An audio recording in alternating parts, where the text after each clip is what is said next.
Tringos, Cosmobada, Tamudeana, Malenga, Samulia. Então, hoje, para começarmos, eu gostaria de oferecer as minhas saudações a todos vocês. E um tache de lei.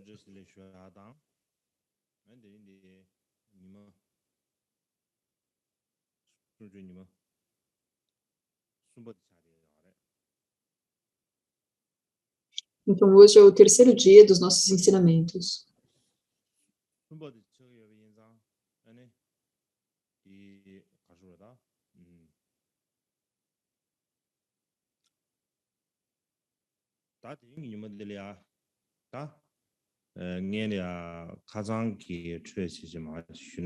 Então, hoje, primeiramente, eu gostaria de continuar com a conversa que nós começamos outro dia. Eu acho que hoje seria bom começarmos com isso.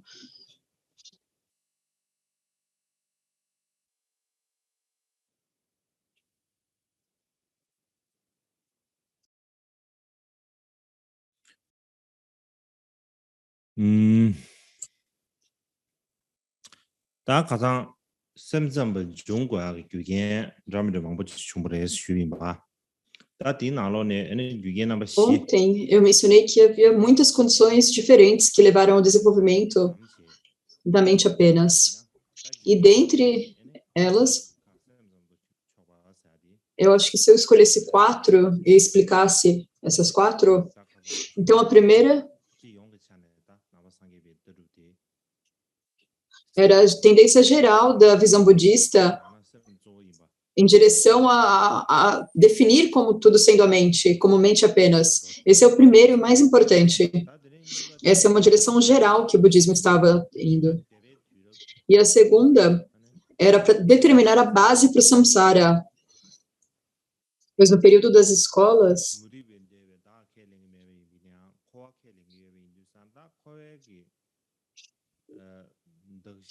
mesmo que os budistas eles não aceitavam a apresentação hindu do eu, ou do Atman, eles aceitavam a apresentação do samsara. Porém, quando não havia um eu, mas havia o samsara, havia essa necessidade de determinar qual que era, então, a base para o samsara, e o que é que renascia, que transmigrava no samsara. Então, continuando esse ensinamento do período abordando essa questão do período das escolas, a Yogacara, posteriormente, ela postulou a consciência base. E a terceira sessão era a maneira de compreender os sutras Prajnaparamita. E esses sutras, eles falam muito sobre a visão da vacuidade.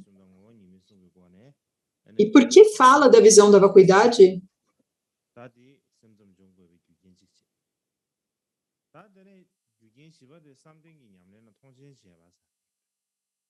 Então, havia a ideia de determinar a vacuidade e de ver a inseparabilidade da aparência dos fenômenos em sua própria natureza, de aparência e vacuidade. E isso foi uma condição que foi desenvolvida pela mente apenas. E eles tinham um respeito muito elevado pela prática de dhyana. E isso devido à apreciação que os yogis tinham pela yoga. Eles tinham um respeito muito elevado. E por ter esse respeito elevado, eles desenvolveram o próprio sistema de explicações. E isso levou ao desenvolvimento da visão da Yogacara ou visão da mente apenas.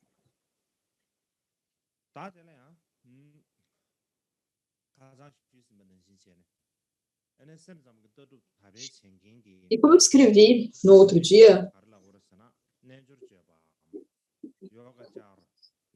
o que nós chamamos aqueles que praticam a escola mente apenas, eles são os yogacharyas, os praticantes de yoga.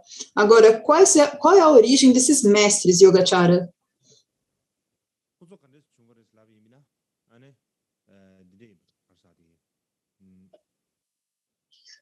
As origens deles podem ser descritas dessa forma.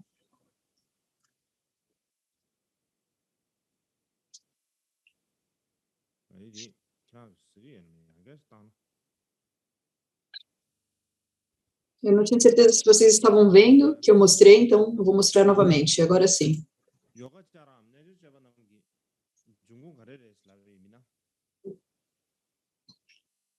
Então, quando nós falamos acerca da origem do Yogacara, qual que é a origem do Yogacara? Primeiramente, é importante que nós tenhamos uma compreensão do que significa a palavra yoga.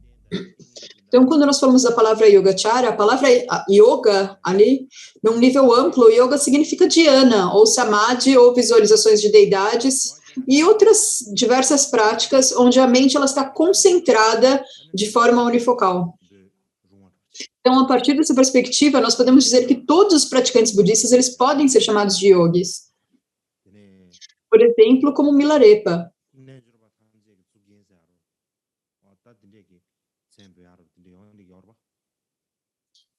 Nós falamos que ele é a joia de todos os yogis. Nós falamos sobre isso, certo? O senhor da yoga também é o nome qual nós nos referimos a ele. E algumas pessoas pensam nos dias de hoje, quando nós falamos um yogi, é somente como se fosse uma pessoa laica, uma pessoa leiga, que é um yogi. As pessoas pensam dessa forma hoje em dia.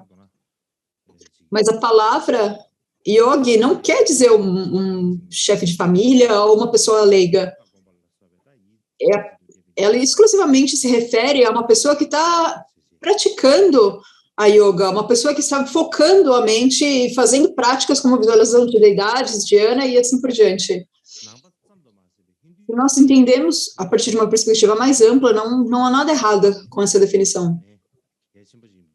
E não apenas está no budismo, mas nas escolas hindus também a yoga também é considerada um caminho muito importante para a liberação.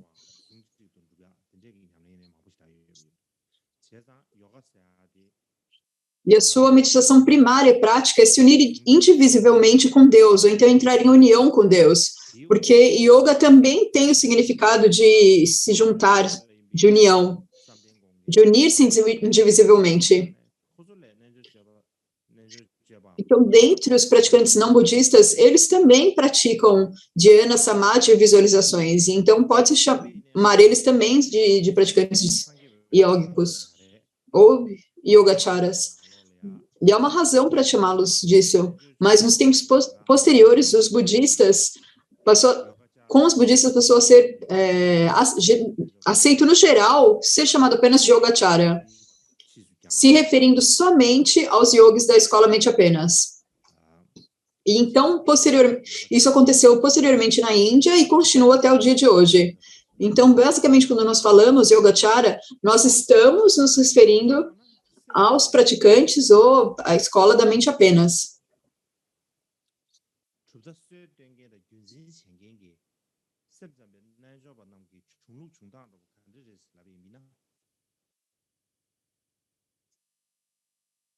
E qual que é a origem desses praticantes da mente apenas, que fundaram a mente apenas? Ou, de forma alternativa, como esses yogis da mente apenas originais, eles se separaram, se distanciaram de outros praticantes e formaram uma nova escola autônoma. Então, no geral, como eu já expliquei.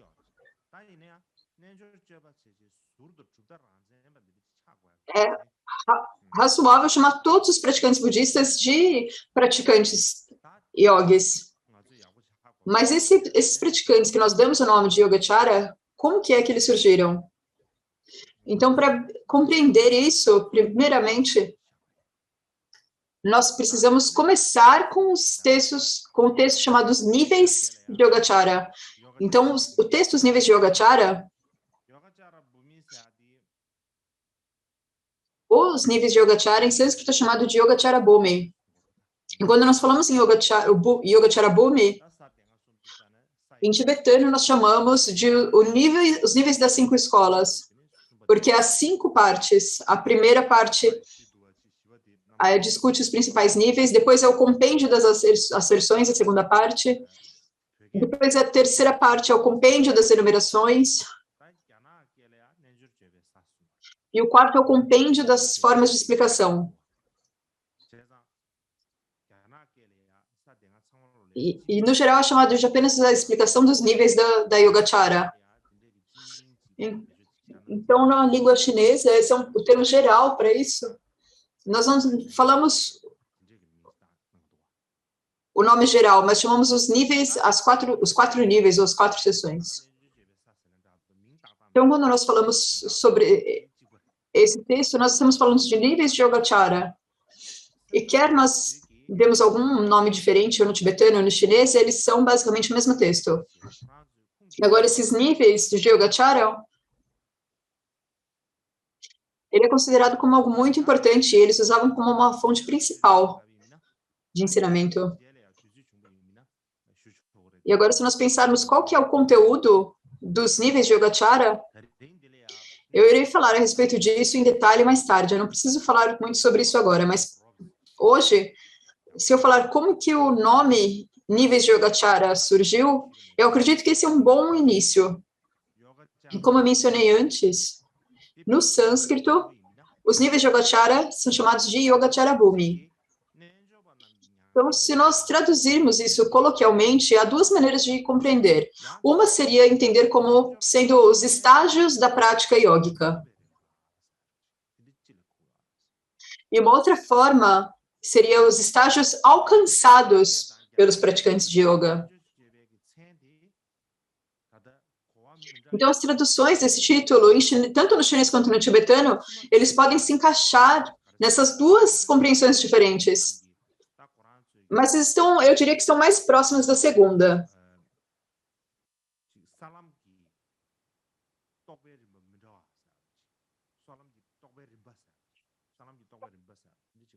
Fala de diferentes níveis que são alcançados. Então, isso é o que é compreendido de acordo com os títulos em chinês e tibetano. Mas se nós olharmos no texto original, os níveis de Yogacara, a primeira compreensão é melhor, os estágios da prática yógica, porque fala dos diferentes níveis de prática. Então, esse primeiro, ele é mais fácil de compreender. E a razão para isso, isso é importante de compreender, é que nos níveis de Yogacara, primeiro há o texto principal, que é a primeira das 5 sessões. Esse primeiro texto dos níveis, ele divide a prática principal em 17 diferentes níveis ou sessões, 17 níveis de prática. E os últimos 2 são os níveis associados com as 5 consciências e o nível da mente. Então, o que esses níveis falam é a maneira geral, como a mente opera, como a mente funciona. E então, os próximos 7 níveis,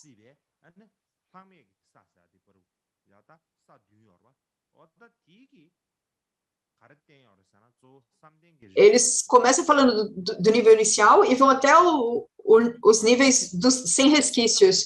E o que, primeiramente, ele apresenta é uma introdução dos estágios de dhyana.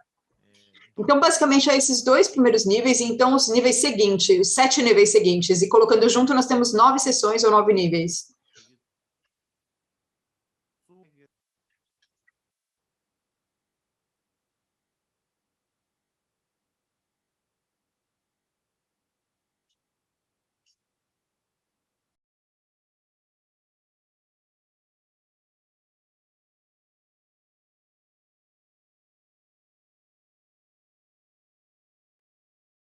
Sumbada sajangabi baru digi nenjor nyamso lengengi.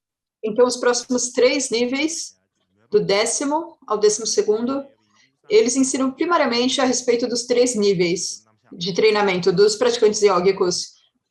Então, os próximos 3, eles fazem uma apresentação dos 3 veículos, porque os praticantes, eles possuem diferentes ideias e inclinações para a prática. Os ouvintes, os pratyekabuddhas e os bodhisattvas, esses são os 3 níveis, esses são os 3 próximos níveis. E então, os últimos 2 níveis, o 16º e o 17º, eles ensinam acerca da fruição a ser alcançada. E a fruição a ser alcançada é o Nirvana, com e sem resquícios. Então, no total, há 17 diferentes níveis. Então, os primeiros níveis, eles falam a respeito dos objetos de meditação. O objeto do foco do yogi. E os últimos níveis, eles falam sobre a conduta e fruição. E ele é baseado principalmente no método de prática. Então, por essas razões, quando nós lemos os níveis da Yogacara,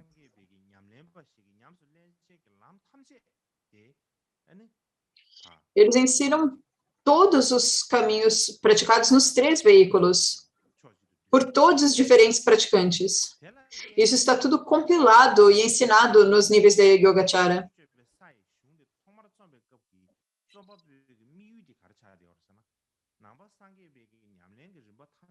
Então, qual é o objetivo do autor em escrever esse texto? Originalmente, ele escreveu um texto que tinha um vasto objetivo de compilar um único texto, em um único texto, todas as etapas da prática budista.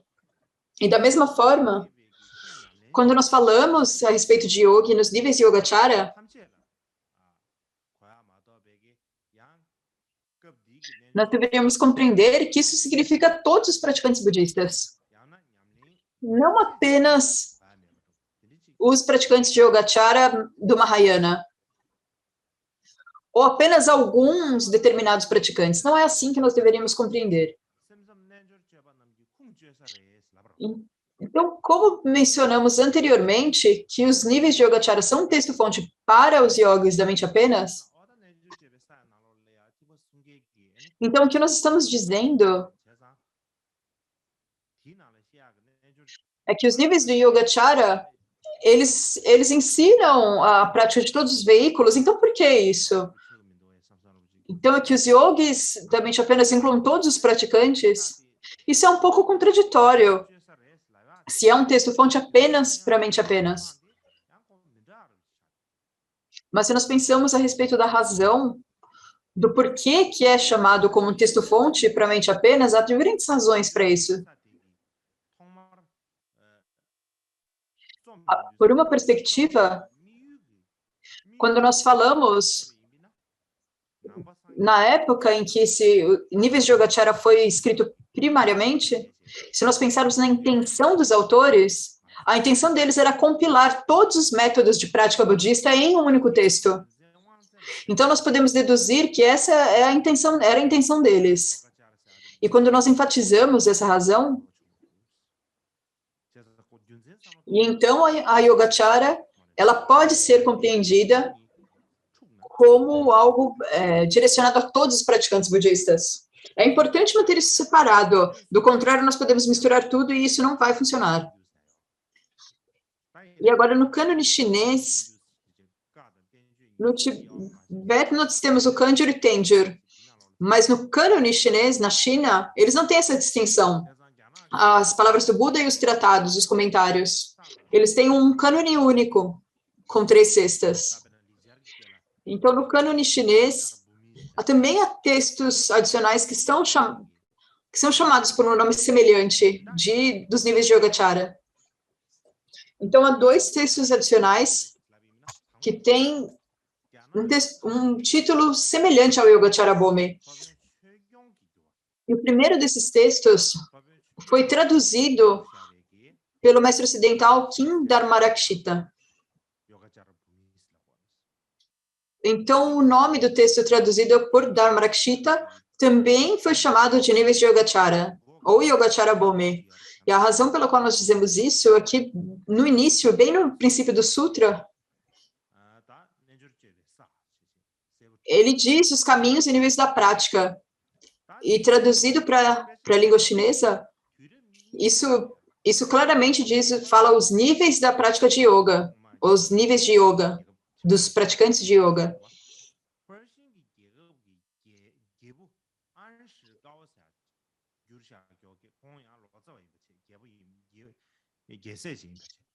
Então, isso foi traduzido por Anshigal, que era um príncipe do Império Persa. E ele traduziu esse texto para o chinês.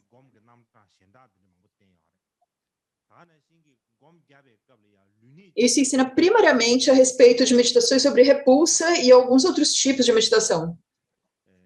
E também ensina pontos de postura ao praticar as meditações. Onde colocar as mãos, como precisamos ter a coluna reta, como que é o olhar dos olhos e assim por diante. Esse é um manual de instruções de meditação. E em termos do seu conteúdo,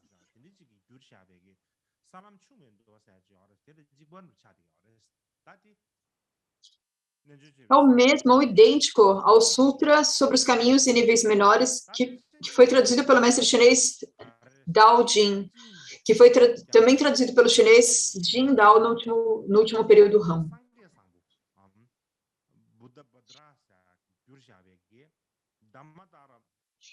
E o segundo texto ele foi traduzido por Buddhabhadra e é chamado de Dharmantara Dhyana Sutra. Então, basicamente, é o Sutra dos Protetores do Dharma. E na abertura do Sutra, ele fala o nome Yogacara Bhumi, ou caminhos de níveis de prática. E nesse texto também, ele primariamente ensina a prática de dhyana, são também meditações de prática. E a razão por que é chamado de Dharmatara é o nome do autor do texto. Então, é o mestre Dharmarakshita.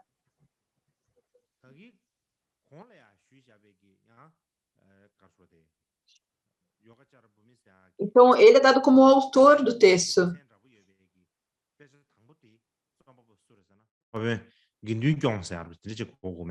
Há esses dois textos, e o primeiro deles foi escrito por Sangharakshita.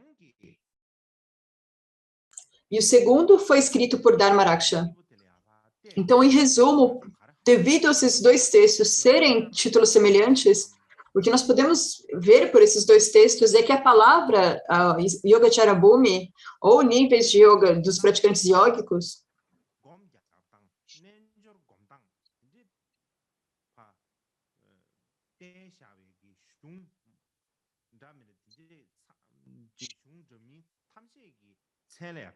ele é um nome que pode ser usado para vários textos, para diferentes textos que primariamente sumarizam a prática de dhyana. Basicamente, eles estão falando primariamente a respeito de yoga, da prática de dhyana. E muitos textos que ensinam a respeito disso, eles podem ser chamados pelo nome Yogacara Bhumi, ou níveis de Yogacara. Parece que é uma tradição para isso. E por isso que há tantos diferentes textos chamados os níveis de Yogacara ou Yogacara Bhumi. Então, por essa razão, para diferenciar esses textos, então eles também são distinguidos, são misturados com o nome dos seus autores. Por exemplo, o que foi traduzido por Dharmarakshita era chamado de Dharmatara Sutra, mas o nome real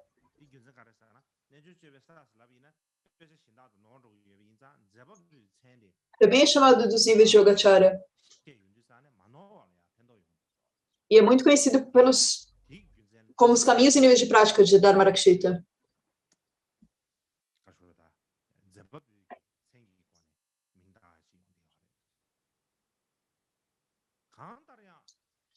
E por essa razão, eles são frequentemente chamados pelo nome de seus autores.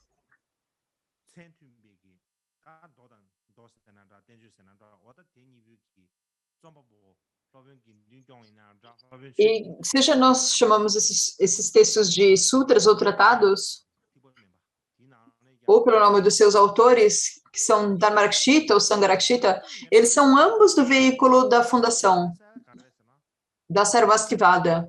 E como eu mencionei outro dia, a Sarvastivada, como eu mencionei, originalmente havia duas escolas raiz, a Staviravada e Mahasangika. Então, a Sarvastivada é uma escola que se separou da Sthaviravada. É uma escola secundária.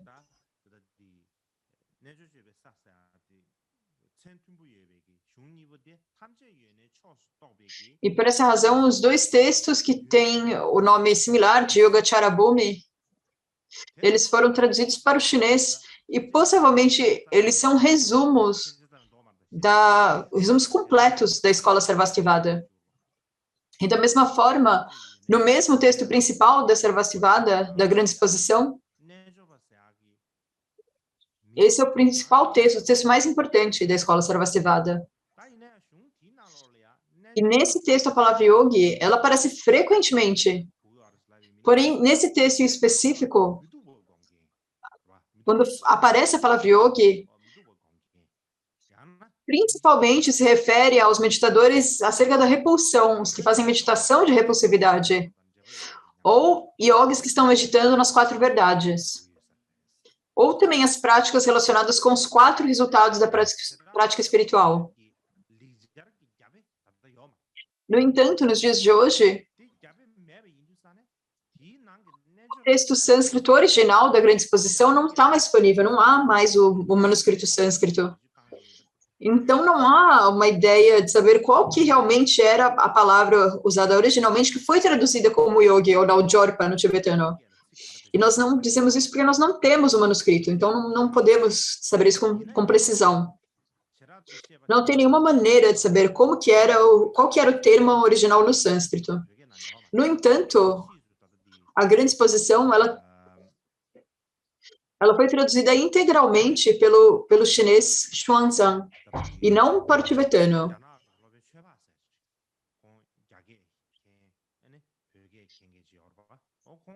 E depois há um mestre chamado Chopa, e ele sabia chinês e tibetano muito bem. E ele traduziu do chinês para o tibetano. E no total, há 200 sessões, e algumas delas estão faltando, mas a maioria delas consta ali. É um texto muito, muito extenso.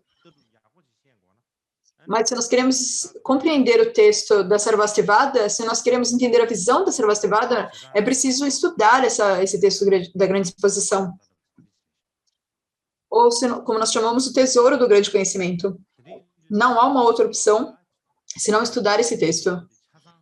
E da mesma forma, no chinês, a Grande Exposição integralmente foi traduzida pelo Xuanzang, Tan Xuanzang, e ele também traduziu o Yogacara Bhumi, os níveis de Yogacara. Então, ambos os textos foram traduzidos pelo mesmo tradutor, o Xuanzang.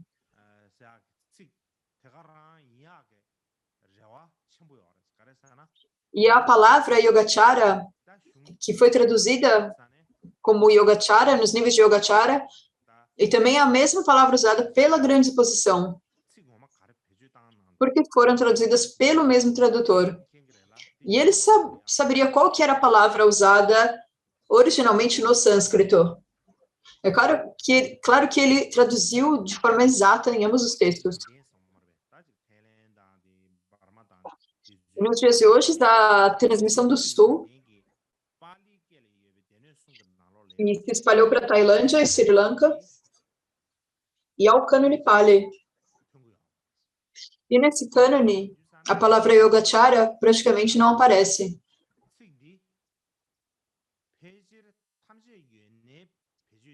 E por essa razão, nós podemos dizer que a palavra Yogacara, é possível que essa palavra fosse uma palavra particular usada pela escola Sarvastivada apenas. Mas o cânone Theravada,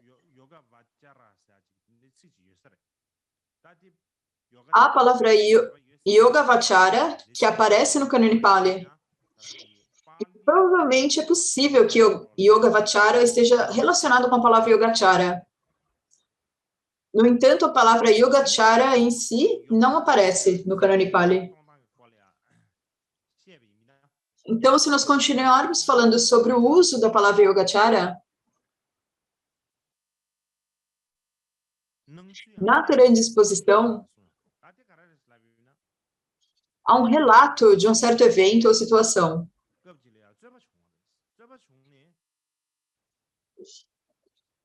E um ponto, os yogis e mestres do Abhidharma, eles tiveram uma disputa. E nessa disputa foi a seguinte situação.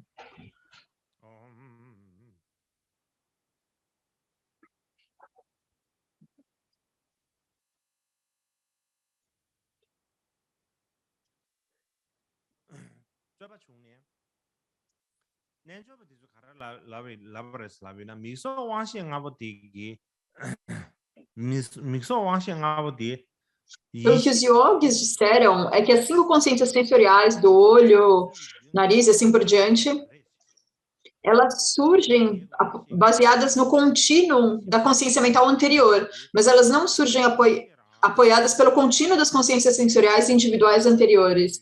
Então, elas se apoiam nas consciências sensoriais dos olhos, mas não pela causa anterior das consciências sensoriais. E os mestres de Abhidharma, eles tinham uma objeção a isso, e eles disseram que as consciências sensoriais dos olhos, nariz e assim por diante, eles surgiam num contínuo ininterrupto.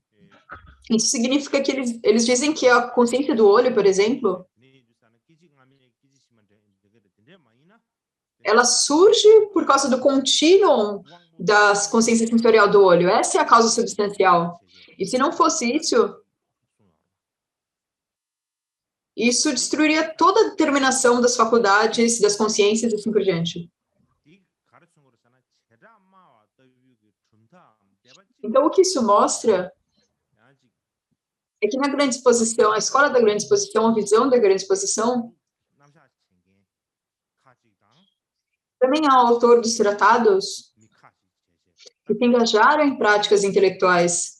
E também há praticantes, havia os praticantes que, então havia esses 2 diferentes grupos,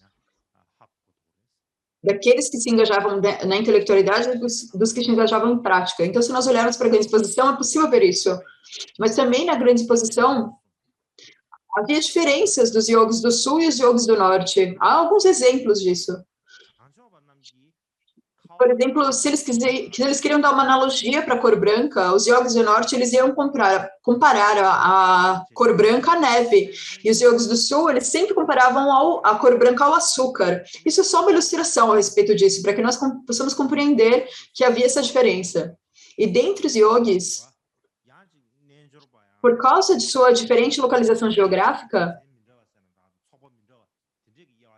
também havia grupos diferentes de praticantes, que também eles também estavam divididos em diferentes grupos baseado nisso, na localização.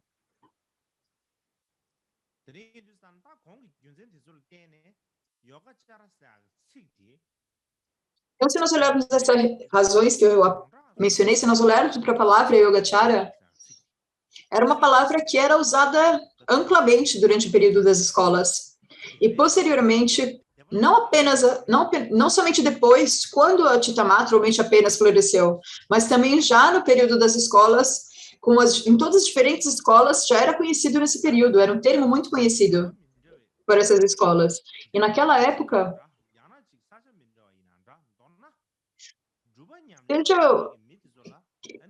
quer fossem de diferentes comunidades, diferentes escolas ou diferentes localidades, os praticantes, eles eram chamados de yogacharas ou yogis. E nós podemos deduzir isso a partir dos textos da grande exposição.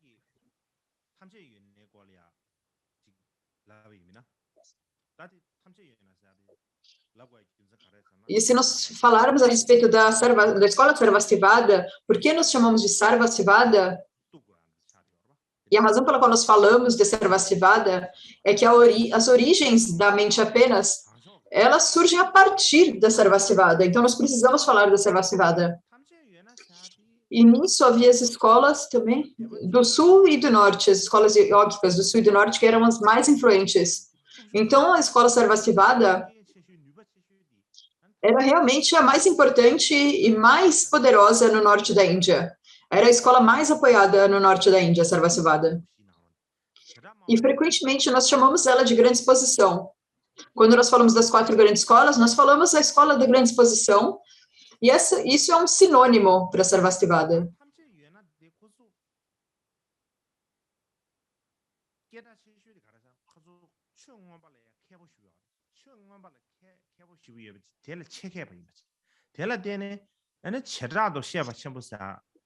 E a maior fama do Sarvastivada é que eles eles conhecem muito bem o Abhidharma. E também o texto principal tem 200 sessões principais. E pode-se dizer que esse é a grande realização da palavra Sarvastivada. A maior realização de toda a sua pesquisa, de todos os seus estudos. E, então, por essas razões, em termos da escola Sarvastivada, os mestres do Abhidharma eram os mais importantes da Sarvastivada. Porque quando nós falamos da Sarvastivada, nós estamos falando sobre o Abhidharma. E devido a isso, a Sarvastivada se tornou muito conhecida. Então, por isso, as pessoas mais importantes dentro da Sarvastivada eram os mestres de Abhidharma. E os oponentes a esses mestres Abhidharmas, ou nós podemos dizer como as pessoas que tinham um nível igual ao deles, mas que eram praticantes de dhyana, eram os praticantes de dhyana, de yoga. Então, se os praticantes de yoga, se eles aceitavam a posição do Sarvastivada, sim, eles aceitavam a visão. No entanto, ocasionalmente, quando eles estavam fazendo sua prática e meditação dhyana, eles tinham essas experiências extraordinárias, certo? A partir da meditação, eles desenvolviam a experiência. Então, por isso, eles tinham maneiras diferentes de explicar a visão. E, particularmente, em termos de apresentação da mente, da forma como a mente apresenta, eles tinham diferentes visões acerca disso. E era um pouco diferente na visão que geralmente era sustentada pela escola Sarvastivada. E essa experiência da yoga, ou experiência yógica, é chamada de visão profunda da yoga. Se nós traduzirmos do chinês, nós chamamos de a visão profunda da yoga. É uma visão profunda superior, uma visão profunda elevada. Por isso é chamada de a visão profunda da yoga ou a visão profunda yógica, a experiência yógica. Por exemplo, eles tinham o samadhi que tudo permeia do azul. Isso está conectado muito próximo à mente apenas, que desenvolveu posteriormente. Então, esses são esses 10 samadhis que tudo permeiam. E dentre esses, há o samadhi do azul, que é explicado pelos yogis. E eles estão proximamente relacionados, muito próximos do que foi explicado posteriormente pela mente apenas. Isso é algo que nós devemos prestar atenção. Em todo caso, até mesmo no período das escolas, e não apenas no Sarvastivada, mas também nas outras escolas, também havia as diferenças entre os eruditos e os yogis. Havia divergências. Podemos dizer que as transmissões e a prática, ela realmente poderiam acontecer em todas essas escolas. Nós podíamos dizer que eles tinham diferentes comunidades. Aqueles que primariamente ensinam a visão e aqueles que primariamente praticam. É possível que isso ocorresse nas outras escolas. No entanto,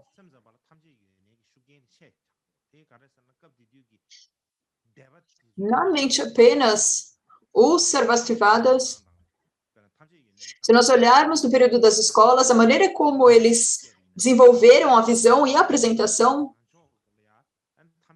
e se nós olhamos a apresentação das outras escolas, e se nós pensarmos na grande influência da escola Sarvastivada no norte da Índia, e se nós olharmos diversos outros fatores e situações, nós podemos dizer que os grandes mestres da tradição Yogacara, seja a Sangha, Vasubandhu, todos eles surgiram da tradição Sarvastivada.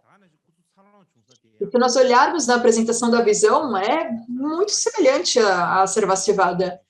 E o lugar de que eles vieram foi do norte da Índia. E esse lugar do norte da Índia era um lugar de grande influência Sarvastivada.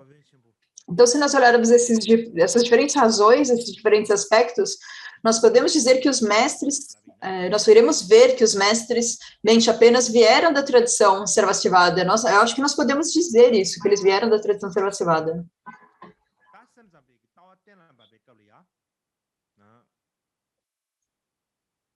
Mas quando eles estavam determinando ou estabelecendo a visão da mente apenas, eles deram continuidade à tradição Sarvastivada. Isso não é necessariamente o correto, não é que eles fizeram isso. Porque como nós dissemos antes, a Sarvastivada, eles eram dois grupos diferentes.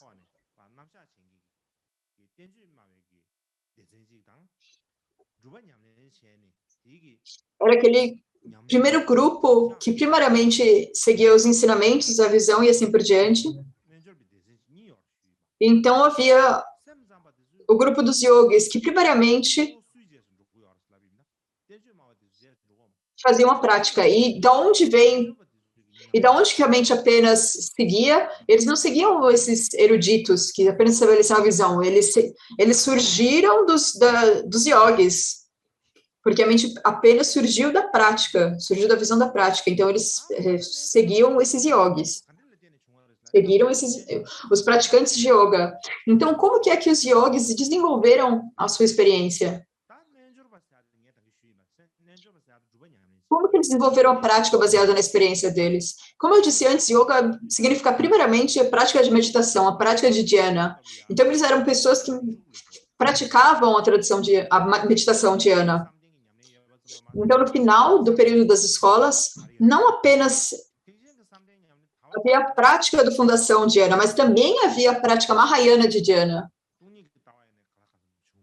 A prática mahayana da meditação dhyana, elas também já estava disseminada. E a prática e a visão da vacuidade. E por isso, uma vez que surgiu a visão Madhyamaka, havia a visão da vacuidade, que também se disseminou amplamente. Então, os praticantes yógicos, eles praticavam a dhyana mahayana e a visão da vacuidade. Então, eles eram os yogis mahayana. Eles eram conhecidos como os yogis mahayana.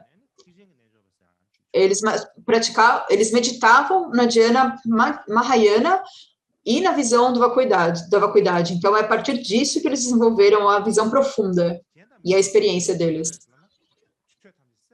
E a razão desses yogis mahayana, eles meditavam em tudo como sendo apenas a mente. Então, por essa razão que esses yogis mahayana, eles são os praticantes da mente apenas. Então, em termos gerais, nós podemos falar dessa forma.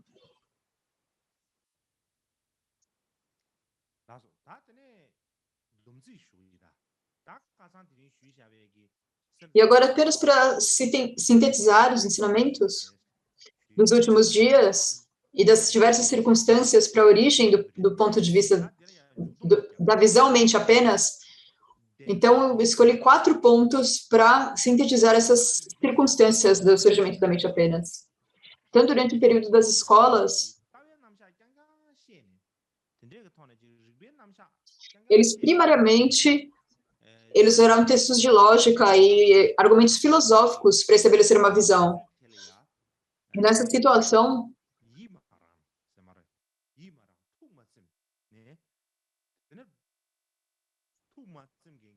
alguns que não estavam satisfeitos com a situação. Havia muitos praticantes que não estavam satisfeitos com a situação, e a razão para isso é que, ao fazer prática, você incorpora isso na experiência, no seu ser. E você apenas estuda e usa inferência lógica, não tem sentido.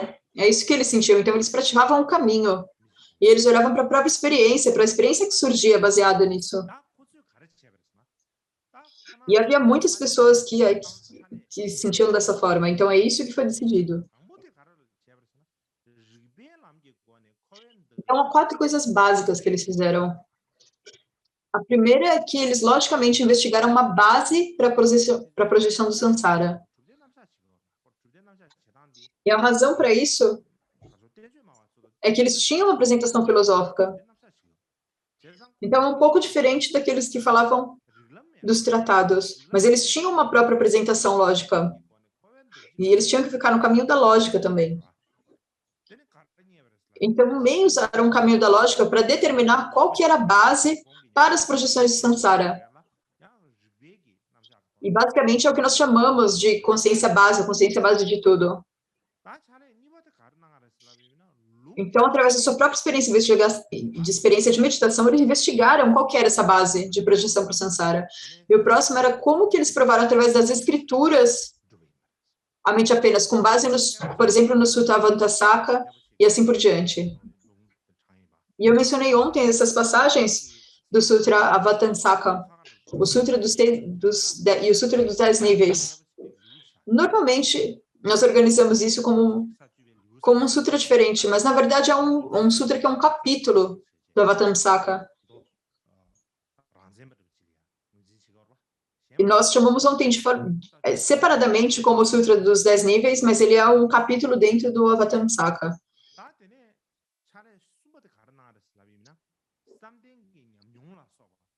E agora a terceira tarefa que eles fizeram. Então, devido a muitas condições, eles se distanciaram totalmente da visão realista do Sarvastivada, da visão que tudo existe. Eles se distanciaram dessa visão e eles se moveram em direção a uma visão da consciência, da mente. E indo para essa direção, por que eles viram? É porque eles pegaram muitas visões positivas do Mahayana e, por uma outra perspectiva, eles também remediaram as faltas da filosofia do caminho do meio. Eles tiveram uma melhor apresentação das 3 naturezas e 3 faltas de essência. E dessa forma, eles criaram toda uma visão a respeito dessa escola. E na época que eles estabeleceram essa visão, eles começaram a ser chamados pelo nome de Yogacara. Então, o Yogacara, mente apenas, o Yogacara de Chamatra, ele veio disso. E foi dessa forma que eles gradualmente se desenvolveram. Não é que eles surgiram, de repente, num único dia. É como se ontem não tivesse nenhuma base para a mente apenas e hoje, de repente, tudo surgiu do nada. Havia uma escola mente apenas. Não foi dessa forma que ocorreu. Então, agora nós vamos ter 30 minutos de pausa.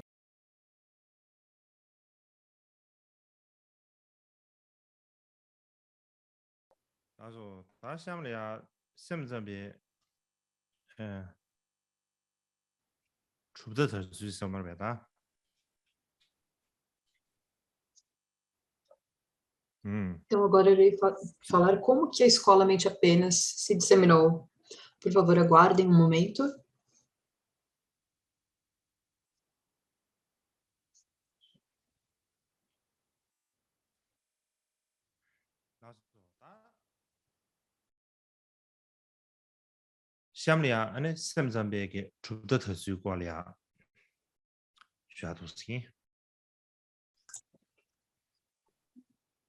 Então, agora em seguida, eu irei explicar como que a escola mente apenas ela se disseminou.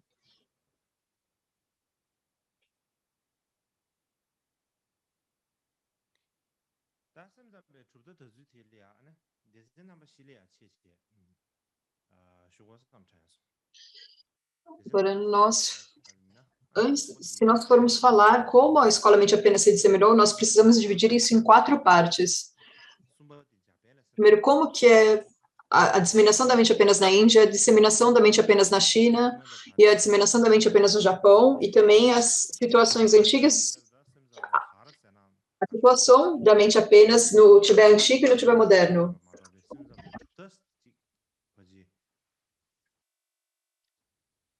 E nós podemos dizer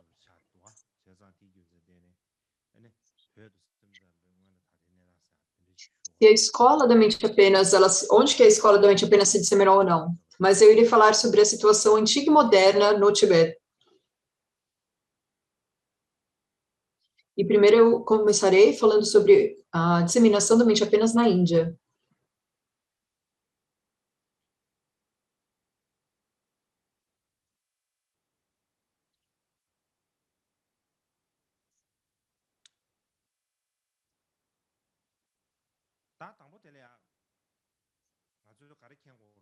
Então, primeiramente, a primeira coisa que nós precisamos saber, e como eu disse muitas vezes recentemente,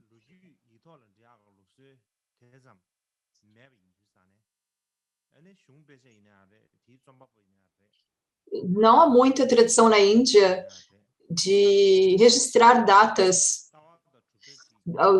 as datas dos textos, os autores, as datas de nascimento e morte. E até mesmo quando uma determinada escola se desenvolveu, quanto que ela se desenvolveu, que mudanças ocorreram nessa época, nada disso é registrado. Quando pesquisadores eles fazem essas pesquisas, eles comparam os textos e as histórias orais passadas por gerações anteriores, eles comparam tudo isso.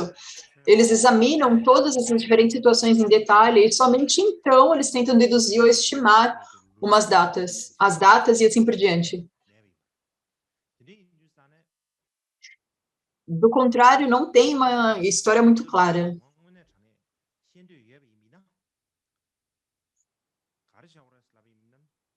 Então, se nós quisermos saber realmente quais são as origens da escola mente apenas, primeiro nós precisamos compreender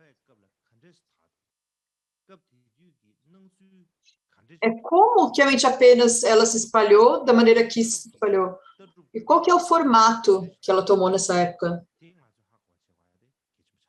Como ela surgiu? Qual que era o panorama? Qual que era a filosofia dessa época? É importante compreender tudo isso. E o segundo passo, o passo seguinte, é saber quais foram as mudanças que ocorreram na forma original dessa escola. Como que ela se desenvolveu? Como que ela se aperfeiçoou?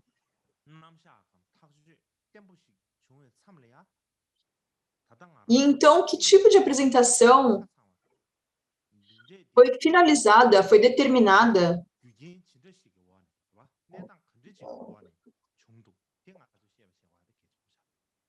Entender qual era a situação, qual era a circunstância na qual se desenvolveu a completa filosofia que nós podemos ver hoje. Então, indo a partir da forma original até a forma completa de hoje, há uma sequência de mudanças, há estágios de mudança pelas quais essa filosofia passou. E nós absolutamente precisamos conhecer esses estágios de mudança. Há muitas maneiras diferentes de determinar isso, de determinar essa sequência de mudanças. Mas o melhor que nós temos agora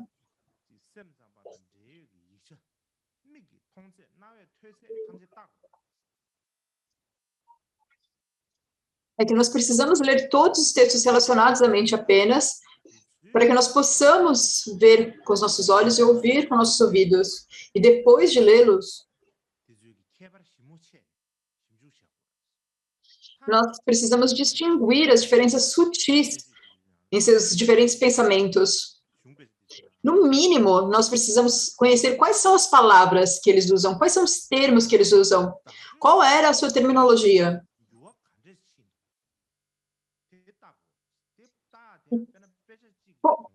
Qual era o estilo gramatical que eles usavam? Então, dessa forma, se nós pudermos dizer, se não apenas olhamos do começo ao final um texto e nós compararmos esses textos, esses manuscritos, então apenas assim nós poderemos dizer o que aconteceu com cada texto. Então, nós podemos dizer quais são os textos que apareceram primeiramente, quais são os textos posteriores, e somente dessa forma é que nós podemos analisar e dizer qual que é a ordem do surgimento desses textos. E também há um outro aspecto muito complicado da história da Índia. Quando os autores eles escreviam os textos, eles também não escreviam a data que estava escrito. A maioria deles está registrado quando foi escrito, qual era o dia, qual era o mês, o ano, mas isso nos textos tibetanos. Mas nos textos indianos, eles nunca escreviam isso. Quando que é que eles escreveram o texto? E, em adição a isso, em muitos textos, o nome do autor não está nem mesmo escrito. E quando não está escrito o nome do autor, você não sabe realmente quem que escreveu aquele texto em particular. Eu tive uma experiência que na China, os mesmos artistas do passado, quando eles faziam uma pintura, eles assinavam a pintura, eles escreviam o nome deles. E por que eles assinavam com o nome deles? Então, era possível ver quem desenhou, quem fez cada pintura. E na tradição tibetana, nós não somos permitidos de colocar o nosso nome comum em cima da representação do corpo, palavra e mente dos Budas. Nós não podemos fazer isso. Então, seja uma pintura, uma escultura, ou o que for, não está registrado quem fez, quem desenhou, quem fez isso. Então, alguns séculos depois, nós precisamos identificar uma tanca que foi pintada por um grande artista, é muito difícil determinar quem foi o artista. E a razão para isso é que nunca é claro quem que é que pintou. Então, nós temos que olhar o estilo da pintura e tentar adivinhar a partir disso. Mas nós não podemos dizer categoricamente que o artista foi esse ou aquele. E, em particular, muitos textos, os muitos manuscritos, os originais que estavam em sânscrito, e se passaram muitos séculos desde que esses originais em sânscrito se perderam. E não é o fato de meramente eles serem um manuscrito, é que já se passaram muitas centenas de anos desde que eles foram perdidos. E, além disso, há alguns textos que foram traduzidos por diferentes tradutores. Os manuscritos são diferentes e há algumas diferenças no conteúdo também. E, particularmente, muitas dessas diferenças, elas são enormes no conteúdo. Então, quando nós temos muitas traduções diferentes, então, qual tradução é mais próxima do original? Qual que está melhor, mais próxima ao original? Isso é realmente muito difícil de dizer. E você só pode fazer isso se você ver o original, o manuscrito original. Do contrário, se você só tem as traduções que sobraram, você pode olhar os textos traduzidos, tem mais de uma tradução. Se você tem algumas traduções, não tem como dizer qual que está melhor, qual que está mais próxima do texto original. E, no mínimo,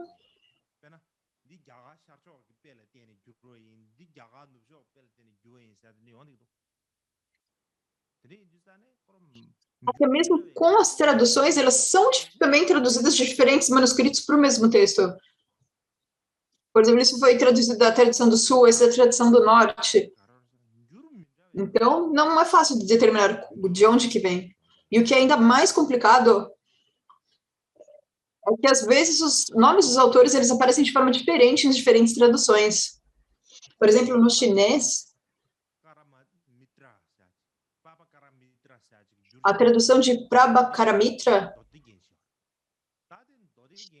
do ornamento do Sutras Mahayana, que foi traduzido por Prabhakaramitra, e provavelmente é um comentário acerca do ornamento do Sutras Mahayana. É a primeira versão do ornamento do Sutras Mahayana, na verdade.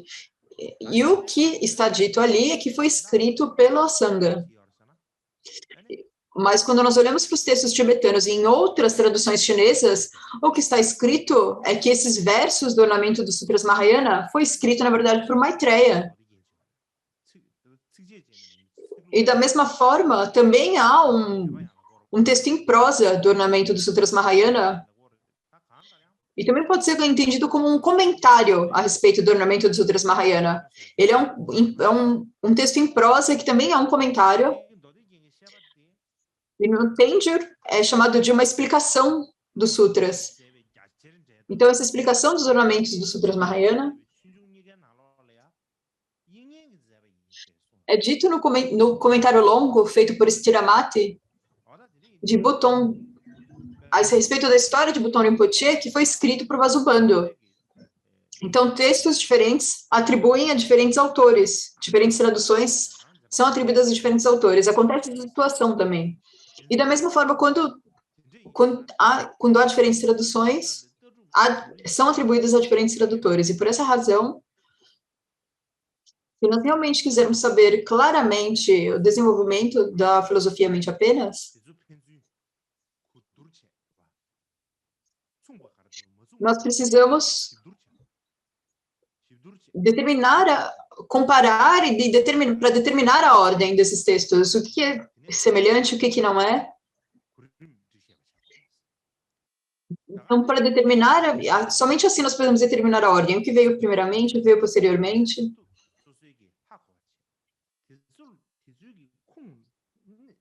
E, além disso, nós também precisamos buscar todas as diferentes fontes sobre as pessoas relacionadas sobre a história.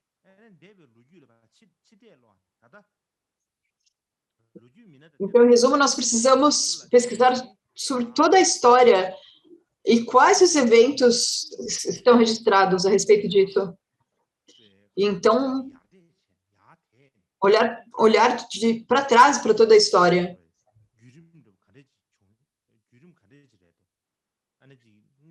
Então, dessa forma, nós podemos trazer toda a história e saber qual que era a ordem, qual é a ordem que as coisas aconteceram.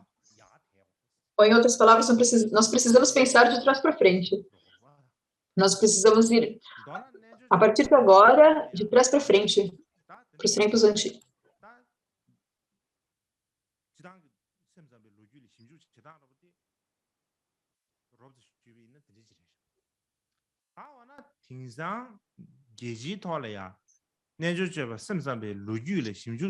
Mas, no geral, a maneira como nós determinamos a mente apenas é essa forma. Porém, nos dias de hoje, há uma tradição, nós podemos dizer, ou há uma tradição de pesquisar a história da mente apenas. E isso começou no final do século XIX. Então, no fim do século XIX,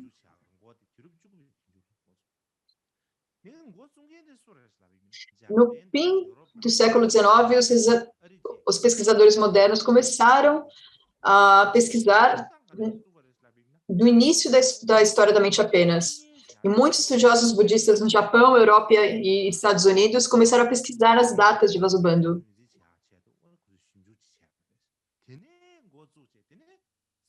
Então, eles começaram a pesquisar quando Vasubandhu surgiu. Eles começaram dessa forma e começaram gradualmente a pesquisar quais as datas de Asanga, as datas de Maitreya. Eles começaram a pesquisar todos esses registros. E agora, já faz um pouco mais de 100 anos que começou, desde que essas pesquisas começaram.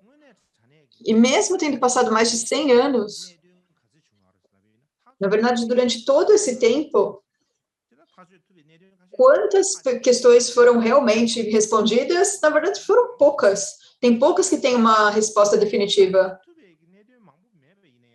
Nós não temos muitas. Assim, como não há muitas áreas que foram definitivamente estabelecidas, mas muitas pesquisas promissoras se desenvolveram.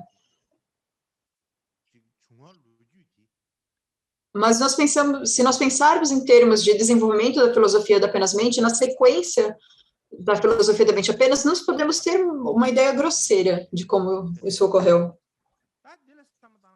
E a nossa habilidade de ter essa compreensão, ela vem dessas pesquisas dos acadêmicos.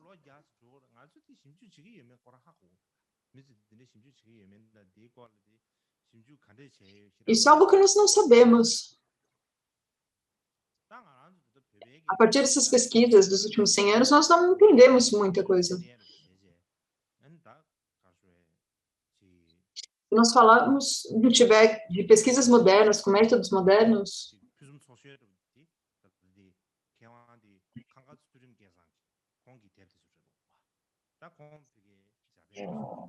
há o grande erudito Ansanguawa, e ele mora no Japão, e ele tem uma grande conexão com os eruditos japoneses. Se nós olhamos nos seus escritos e nos seus livros,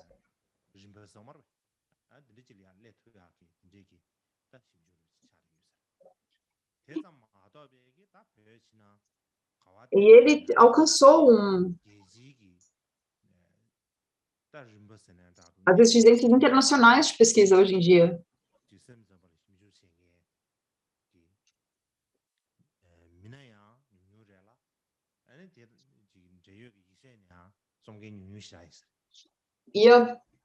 E há bem poucos que chegaram a alcançaram esse mesmo nível apropriado de pesquisa a respeito da mente apenas. E nós estamos, em questão de pesquisa, nós estamos muito atrás disso, é algo importante que nós nos lembremos. Agora, para explicar a propagação da escola mente apenas na Índia, como eu expliquei um outro dia, o texto mais antigo para explicar a visão da mente apenas é o Sutra Desvendando o Propósito.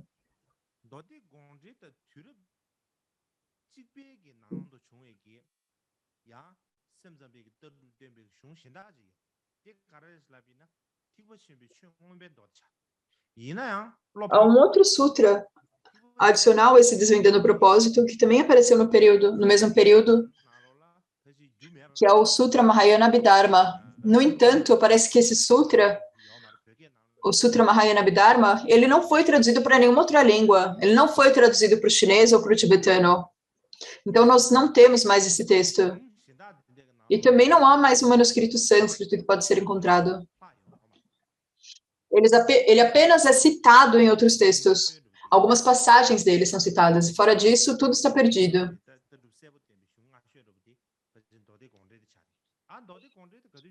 E por essa razão, os textos que ensinam essa visão da mente apenas é o Sutra Desvendando o Propósito. E isso apareceu algum tempo, não muito depois da morte de Nagarjuna. Essa é a estimativa. E como eu mencionei antes, a visão da mente apenas, ou da consciência apenas, ela foi se desenvolvendo apenas gradualmente. Ela foi se aperfeiçoando com o tempo. E chegou um certo ponto, um certo tempo, que os pontos principais dessa visão, eles foram compilados. A base dessa visão foi compilada no texto chamado Sutra Desvendando o Propósito.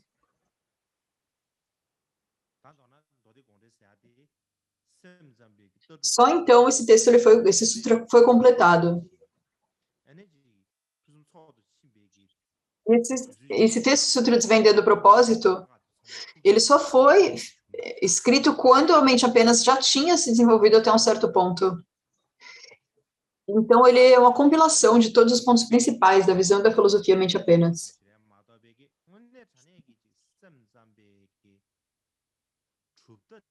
Isso é apenas um texto que ensina a visão da mente apenas.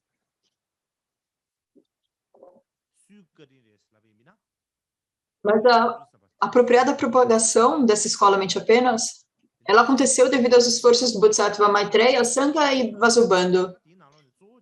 Esses três autores incríveis dos tratados.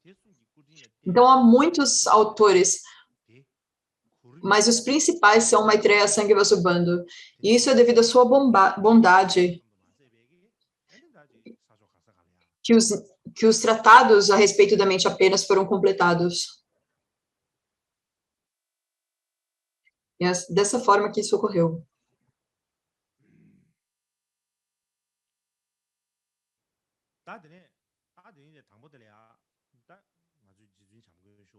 Então, antes de tudo, falando a respeito de Maitreya, do protetor Maitreya e do Bodhisattva Maitreya, ou do Bodhisattva Maitreya, nós podemos falar de Acharya, Acharya de mente apenas. Quando nós falamos de Maitreya, ele é um dos fundadores da mente apenas, e essa aqui é uma imagem de Maitreya.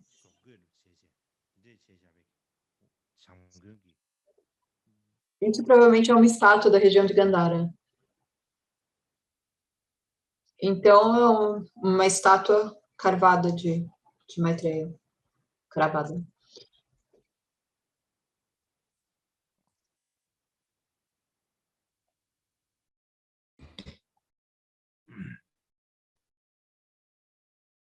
Tá, dela é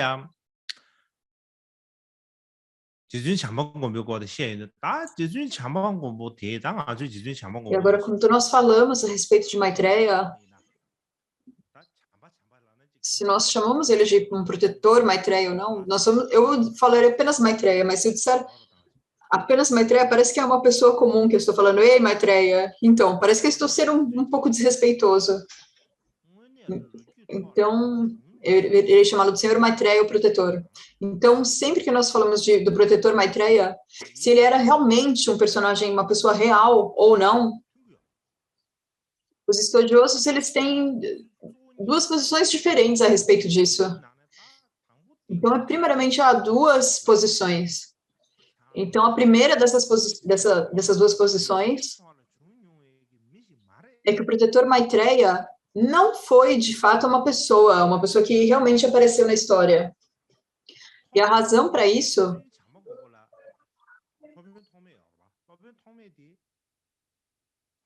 havia o mestre Asanga, certo? Acharya Asanga. E na época de Asanga,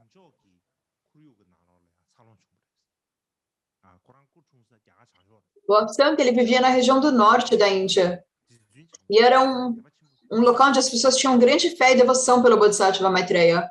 Ele nasceu na região do norte da Índia. Ele nasceu nesse ambiente, onde as pessoas já tinham devoção pelo Bodhisattva Maitreya. E porque ele já estava nessa atmosfera de devoção e fé pelo Bodhisattva Maitreya, isso com certeza o influenciou. E por ele ser fortemente influenciado, ele considerou esse Maitreya, do qual ele tinha tanta fé e devoção, ele considerava Maitreya como seu guru. E quando ele disse que considerava Maitreya como seu guru, não que ele seguia um guru humano. Era como uma deidade, um idam. Naquela época eles não falavam de idam, mas se nós formos explicar a maneira como nós pensamos agora, é como se fosse o seu idam. Ele reconhecia Maitreya como seu idam, como sua deidade idam. Então, adicionalmente a isso,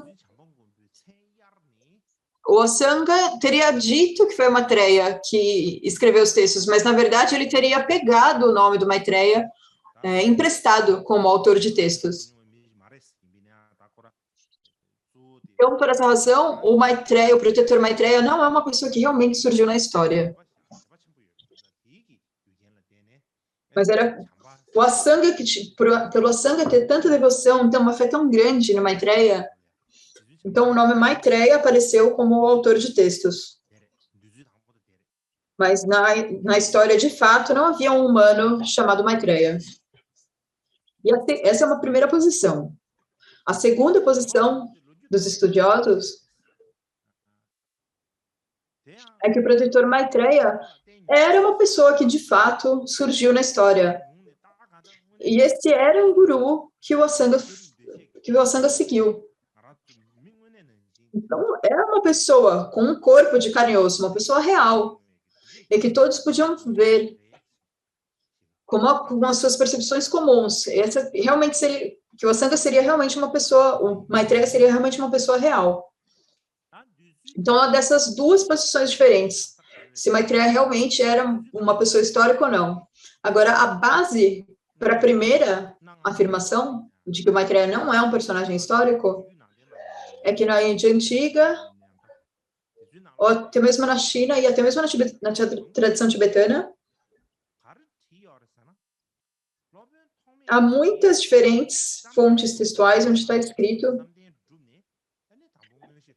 que o Asanga, ele realizou Dhyana, e primeiro ele se tornou clarividente, e por ele ter se tornado clarividente, e ele tinha essa clarividência, esses Siddhis, o Siddhi da clarividência, ele foi até o céu de Tushita. Isso não é um reino humano, claro. Não é como se ele tivesse ido até a América. Ao invés disso, ele foi através de poderes milagrosos até o céu de Tushita. E quando ele foi até lá, quem está no céu de Tushita? Bem, é o protetor Maitreya.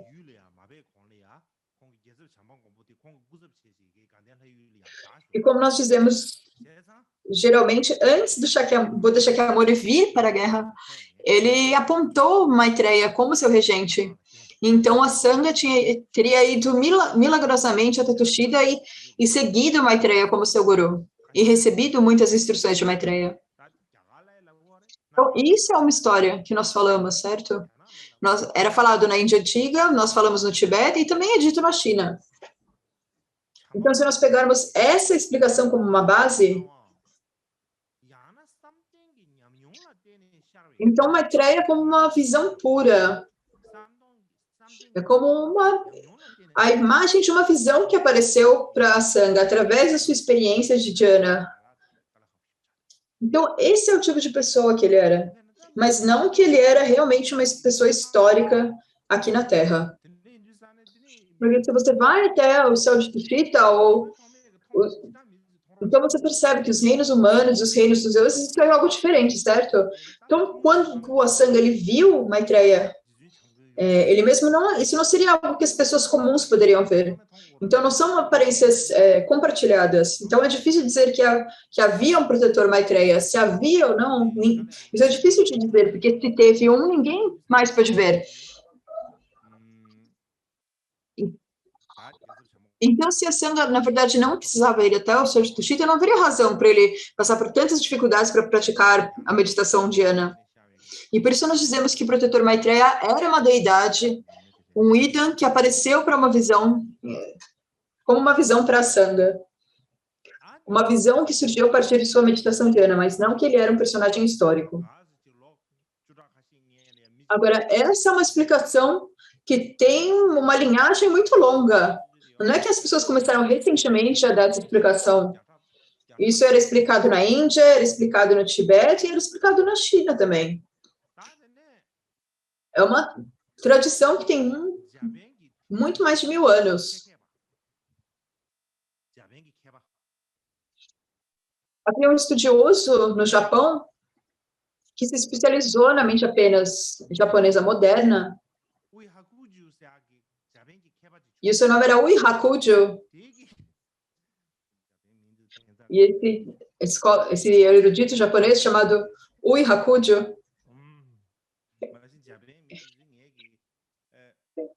A entidade está rindo do nome Ui Hakujo. Eu não sei se as pessoas entendem o que eu estou dizendo quando eu digo Ui Hakujo, se as pessoas japonesas compreendem Ui Hakujo. Mas em 1922,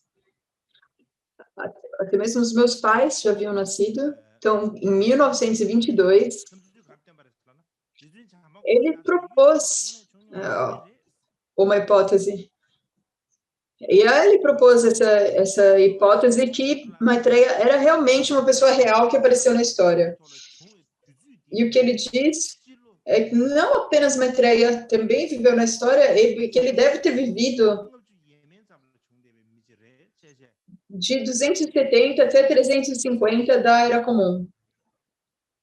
Então, essa foi a estimativa dele.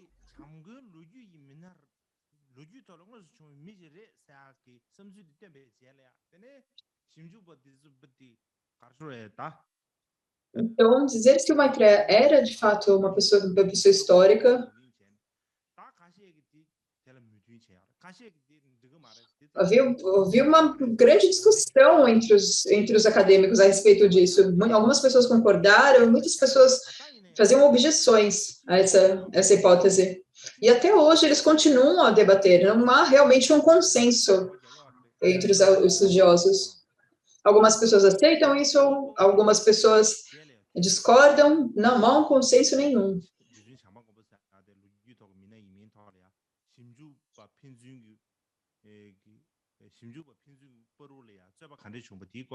Então, se eu tiver tempo, depois eu falarei sobre como esse debate entre os estudiosos surgiu e eu falarei sobre isso com mais detalhes.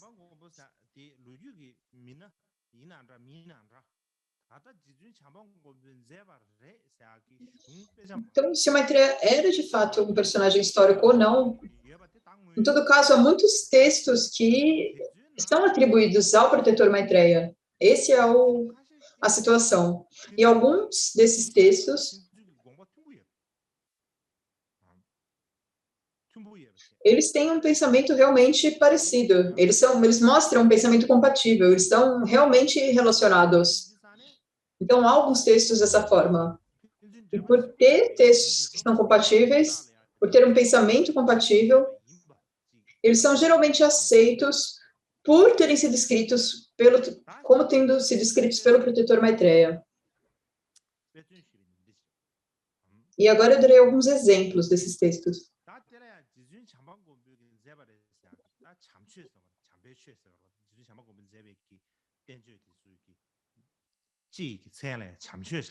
Então, há um nome que nós usamos para esses textos escritos por Maitreya.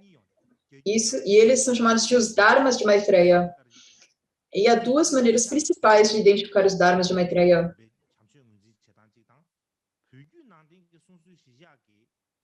Então, a maneira que nós pegamos os 5 Dharmas de Maitreya, se nós pegarmos no cânone chinês,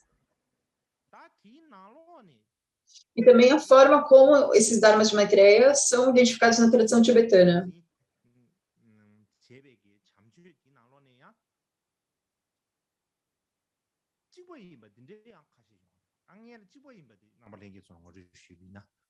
E alguns textos que são iguais, são os mesmos, nas duas tradições. O primeiro é os níveis da Yogacara, distinguindo a Yoga, ornamento dos Sutras Mahayanas, distinguindo o meio dos extremos, e comentário acerca do Sutra Cortador Vajra. Esses são os textos atribuídos a Maitreya na tradição chinesa.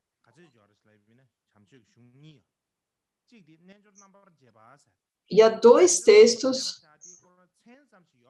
que não são aceitos na tradição chinesa, que não estão na tradição tibetana.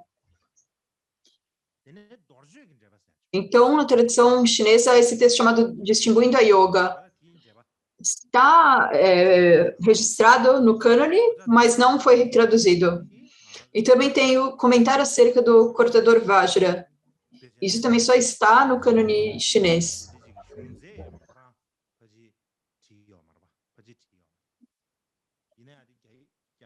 Não há nem mesmo um registro na tradição tibetana a respeito desses textos, que teriam sido escritos por Maitreya. Mas no cânone chinês, há esses 2 textos, como sendo escritos por Maitreya.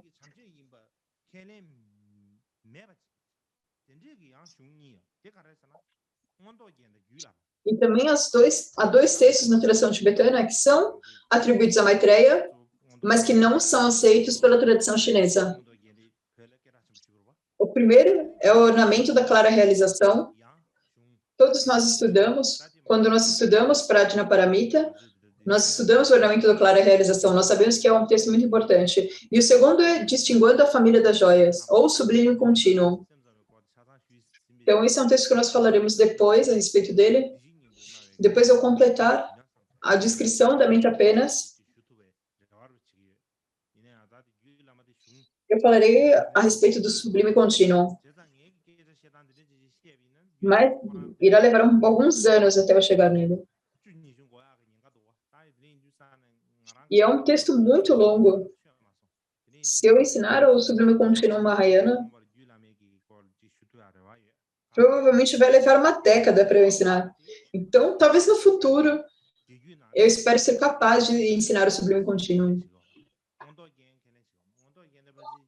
Mas, em todo caso, a tradição chinesa ela não aceita esse texto Sublime Contínuo escrito pelo Maitreya, pelo protetor Maitreya. Ele nem mesmo foi traduzido nem nos tempos antigos para o chinês. Somente recentemente traduziram esse texto. Mas há esses textos que nós precisamos reconhecer, esses textos que estão reconhecidos pelas tradições tibetanas e chinesas como sendo obras de Maitreya. Então, os textos são aceitos em comum pela tradição tibetana e tradição chinesa. Então, esses são os textos que os pesquisadores contemporâneos geralmente aceitam como sendo escritos pela Maitreya. Então, não há nenhuma uma disputa, um debate a respeito se eles foram escritos ou não por Maitreya. Dentre esses diferentes textos, entre os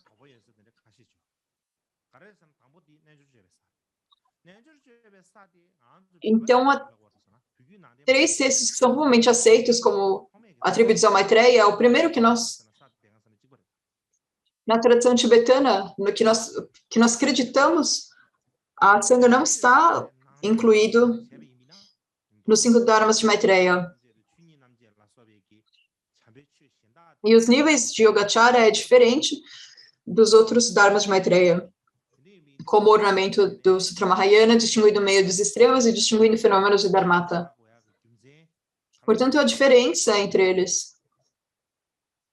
E há certas razões se nós deveríamos questionar ou não se foram escritos por Maitreya. Então, eu gostaria de começar a dar um exemplo a respeito do estilo e dos termos usados nesses textos.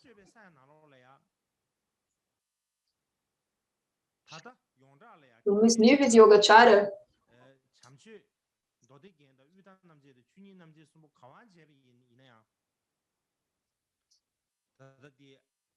há 3 textos que nós aceitamos como sendo atribuídos a Maitreya. Ornamentos dos Sutras Mahayana, distinguindo o meio dos extremos e distinguindo os fenômenos de Dharmata.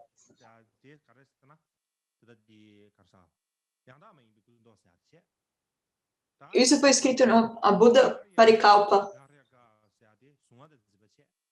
E a Graha Kaha, que é o aprendido e o apreensor. E também Pratibhasa, que significa uma aparência que é a aparência aparente. Esses 3 termos em sânscrito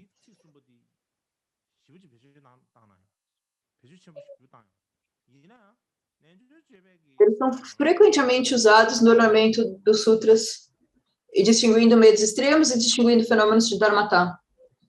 Mas esses 3 termos, eles não aparecem de forma alguma nos níveis de Yogacara.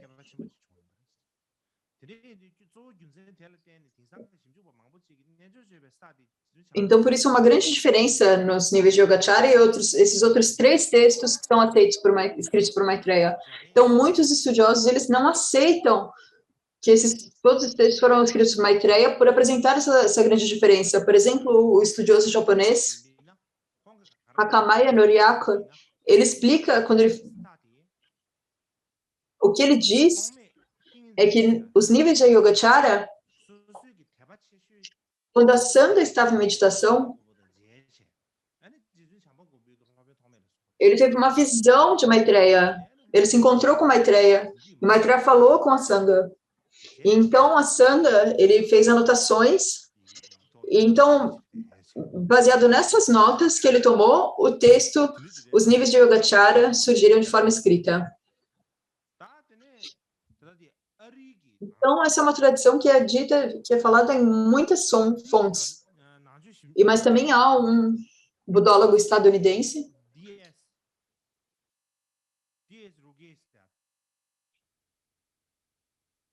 o nome dele é D.S. Gregg, e o D.S. Gregg, ele tem uma opinião que é onde há uma grande diferença.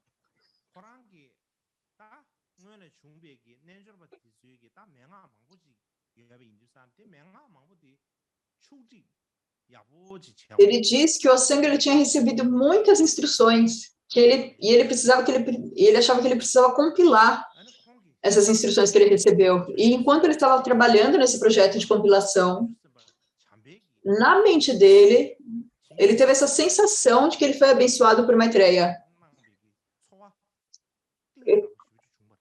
A sensação de ser abençoado ou inspirado pelo Maitreya. Ele teve essa sensação profunda de ter sido inspirado por Maitreya. E porque foi uma experiência muito forte, então, nesse estado, nessa condição, ali ele escreveu os níveis do Yogacara. Então, ele teria escrito os níveis de Yogacara por ter sido abençoado pelo Maitreya, porque Maitreya o inspirou a isso. E só depois, então, ele escreveu. Agora, ambas essas explicações estão baseadas na premissa de que o Maitreya não era uma pessoa histórica. Porque se ele fosse uma pessoa histórica, claro, a situação seria diferente. Mas quando nós olhamos as opiniões desses dois eruditos, desses dois estudiosos, de um lado, a Sangha teria recebido bênçãos de Maitreya para se engajar na composição dos níveis de Yogacara, mas de um outro lado, a pessoa que de fato escreveu foi a Sangha ele mesmo. Então, os dois, eles têm, as duas explicações, elas têm essa característica. E também há muitos outros estudiosos que dizem que os níveis do Yogacara não foram escritos por uma única pessoa. Eles dizem que foi escrito por muitas pessoas diferentes.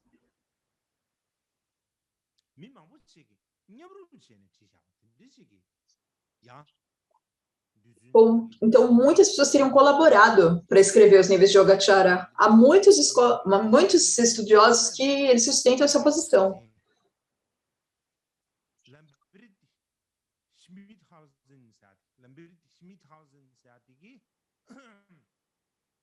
Por exemplo, um conhecido especialista alemão chamado Lambert Schmidhausen, e o que ele diz é que os níveis de Yogacara, eles foram compilados gradualmente ao longo de várias gerações.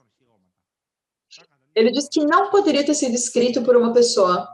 E não é que ele não tinha razão para falar isso, ele olhou para diversos aspectos diferentes. Então, se o Yogacara não foi escrito somente em uma única geração, ele teria sido escrito ao longo de diversas gerações. E é uma seção dos níveis de Yogacara, o compêndio de certezas,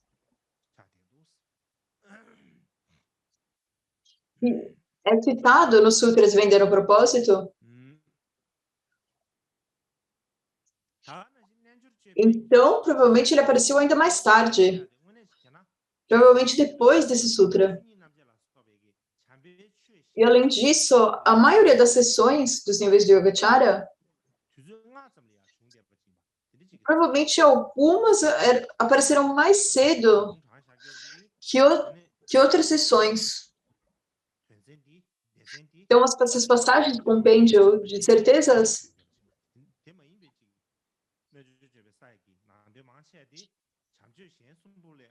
essas passagens do compêndio de certezas que apareceram nos Sutras Mahayana apareceram depois e outros provavelmente apareceram antes, como outros trabalhos, outras obras de Maitreya.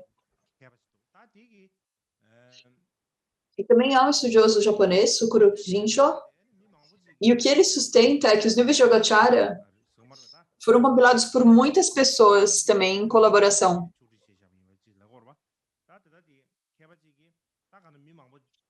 Então, anteriormente, uma pessoa disse que foi escrito por várias pessoas ao longo de várias gerações, e um outro estudioso diz que foi somente em uma geração, mas escrito por diversas pessoas em colaboração. Então, em resumo, é algo comum na opinião de diversos acadêmicos modernos, de que os níveis de Yogacara não foi escrito por um único autor. E muitas outras pessoas também dizem que há diversas razões para essa afirmação. Então, isso é uma posição comumente adotada pelos estudiosos.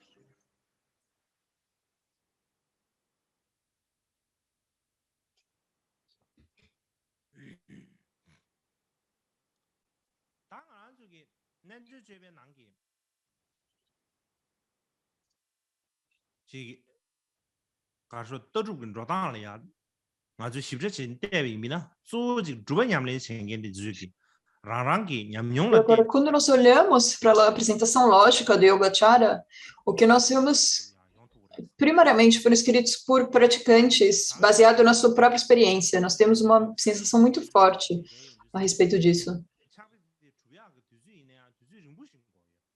E também quando olhamos para o conteúdo da Yogacara, provavelmente eles levaram muito tempo para ser escrito, não foi num período curto de tempo. Deve ter levado muito tempo, um período muito longo de tempo para ele ter sido escrito por completo. No geral, os estudiosos, eles dizem que dentre os textos de Yogacara, alguns foram escritos primeiro, depois outros, há uma sequência na qual eles foram escritos. E o primeiro a ser escrito no papel foi os níveis do Bodhisattva. Então, os níveis do Bodhisattva, de acordo com alguns estudiosos, eles estão há mais de 40 anos pesquisando esse texto.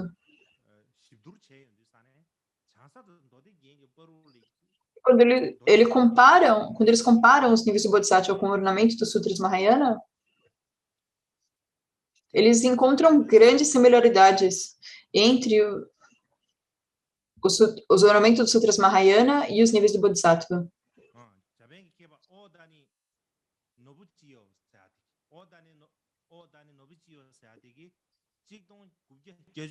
E havia outro estudioso japonês, Odani Nobuchiyo, e o que ele disse em 1987,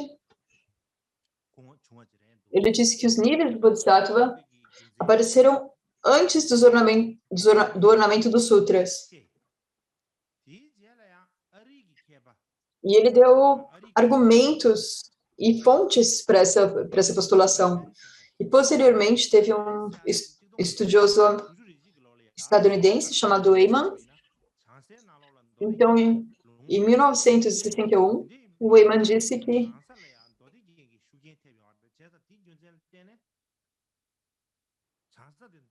as citações nos níveis do Bodhisattva que são citadas no ornamento dos sutras. Então, ele tem que ter vindo depois do ornamento dos sutras. E com relação a isso, o estudioso alemão, o Schmidhausen, aquele que eu mencionei antes, o que ele diz é que numa publicação, ele diz em uma publicação de 1969 que há a palavra Alankara, em sânscrito, e não deveria ser entendido somente como algo particular. Na verdade, era uma maneira particular de escrever, era um estilo particular de escrever. Não era o nome realmente do texto.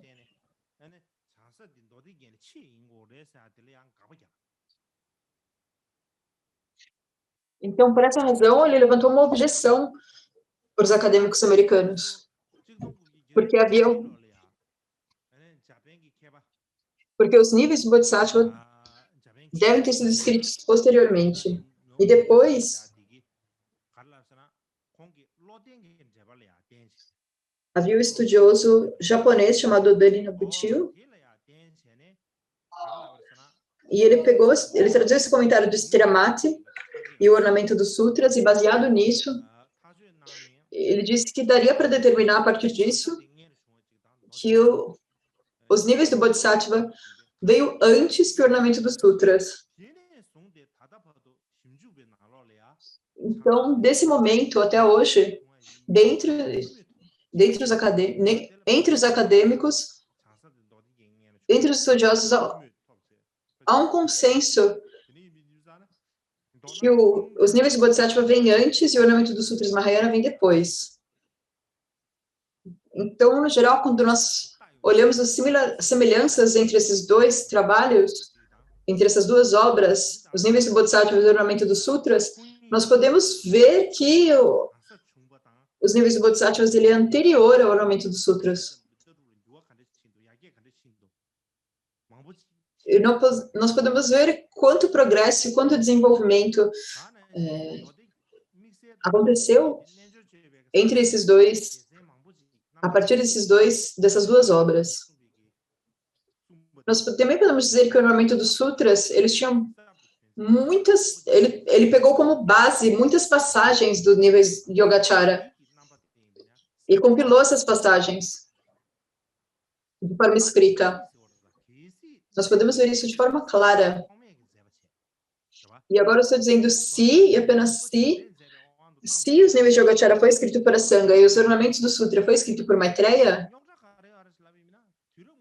então nós teríamos uma pequena dificuldade. Um dos problemas seria que a ordem das datas estaria bagunçada, porque está muito bem definido que o ornamento dos sutras ele é posterior. Então, os níveis de Yogacara foi escrito por Asanga, isso foi determinado que foi antes, certo? Então, se o Asanga escreveu os níveis de Yogacara e Maitreya escreveu o ornamento dos sutras depois, então Asanga teria que ter vindo antes de Maitreya. Então, seria a questão de perguntar se a Maitreya teria usado o trabalho de Asanga como uma base para o ornamento dos sutras. Essa é uma grande questão que surge a partir disso. Quem escreveu o ornamento dos sutras? Foi Maitreya que escreveu ou foi Asanga que escreveu?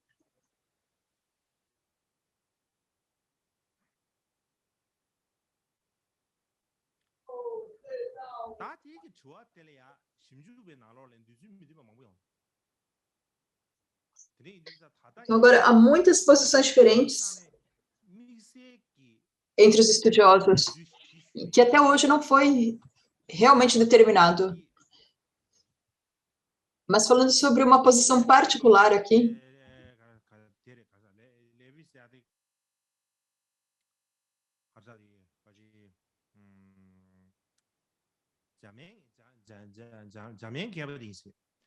primeiro de um estudioso chamado Levi, eu acredito que ele é um estudioso alemão, e o que ele diz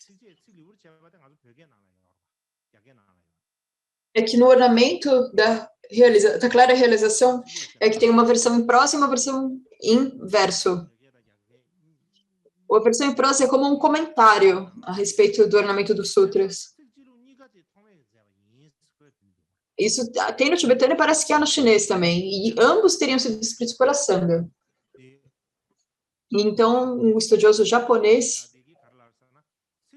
Ui Hakujo, ele diz que os versos foram escritos por Maitreya e a versão em prosa foi escrita por Asanga. É isso que ele diz. E o estudioso estadunidense Weyman, ele diz que Asanga foi o autor do verso e ele propõe que a autoria da prosa ou é de Asanga ou é de Vasubandhu. E há um outro estudioso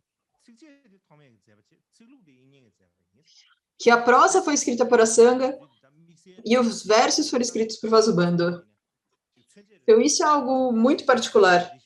São posições muito particulares. E há muitas posições diferentes, mas eu irei dar essas 4 somente como uma ilustração. E, posteriormente, havia 2 estudiosos japoneses que fizeram uma extensa pesquisa a respeito da autoria do ornamento dos sutras. E eles pesquisaram consideravelmente a respeito da autoria dos níveis, também dos níveis da Yogacara, e no final eles tiveram essa opinião.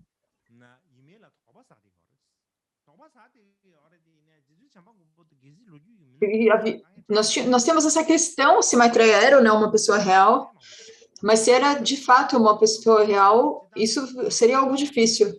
Não apenas isso cria muitas dificuldades, se o fundador, mas também se o fundador da Escola Mente Apenas é uma pessoa histórica, nós precisamos determinar se ele é o fundador da Escola Mente Apenas. Mas se ele não for uma pessoa histórica, então nós temos que determinar que o fundador da Escola Mente Apenas foi a Sangha.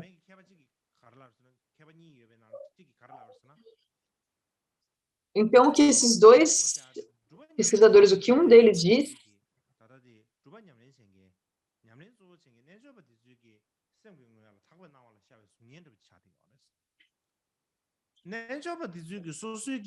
Um deles diz que o Maitreya é uma mera visão que aparecia para as pessoas que praticavam yoga.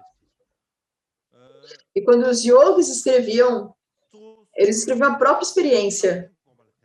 Isso era o que ele... Então, devido ao poder da meditação dhyana, eles desenvolviam certas capacidades, certos poderes. E porque eles tinham esses poderes, a experiência que eles tinham a partir disso, eles tomavam ela como base. E escreviam ela. E eles não pegavam os próprios pensamentos, eles pegavam os próprios pensamentos como base.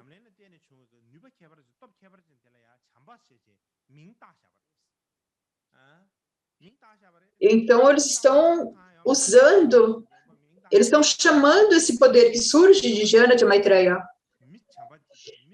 Então, é como se eles chamassem esse poder que surgia de Jnana da Yoga de Maitreya. Então, nós não precisamos entender Maitreya como sendo uma pessoa real. Então, Maitreya seria um poder que surgia a partir da meditação, poder da meditação dhyana. Se nós queremos nomear isso de Maitreya, não há problema. Se nós pensarmos em termos de ciência, se nós dissermos algo como isso, parece algo como uma ficção científica.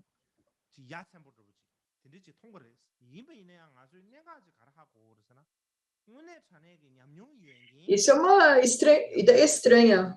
Mas o ponto é que pessoas de fato tiveram experiência de prática.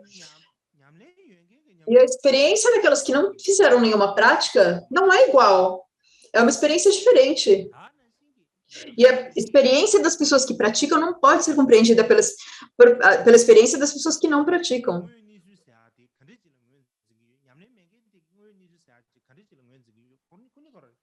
A pessoa que compreende, a pessoa que de fato pratica e entende a natureza de fato, e a pessoa que não pratica e tenta entender o que é a natureza de fato, a maneira como essas duas pessoas compreendem não é a mesma. E porque a maneira como as pessoas que não praticam, quando elas veem as experiências, elas acreditam que aquelas experiências sentidas pelas cinco consciências sensoriais, elas são reais, mas a maneira como os praticantes de yoga, os praticantes de dhyana, periciam as aparências é muito diferente. Então, as pessoas que não praticam, elas pegam as experiências, as aparências como sendo reais, e os praticantes de yoga, não. Então, quando nós discutimos quem é o autor, então, de um ponto mundano, nós pensamos que precisa ter uma pessoa ali de carne e osso para ser o autor desses textos. Essa é a questão básica por trás do debate. Mas se nós não pegarmos a nossa experiência comum como base, então qualquer coisa está tudo bem. Se algo apareceu ao Sangha, a partir de sua experiência, se ele teve uma visão de Maitreya, como se ele teve uma visão de ter ido ao céu de Tushita, essa situação é completamente diferente.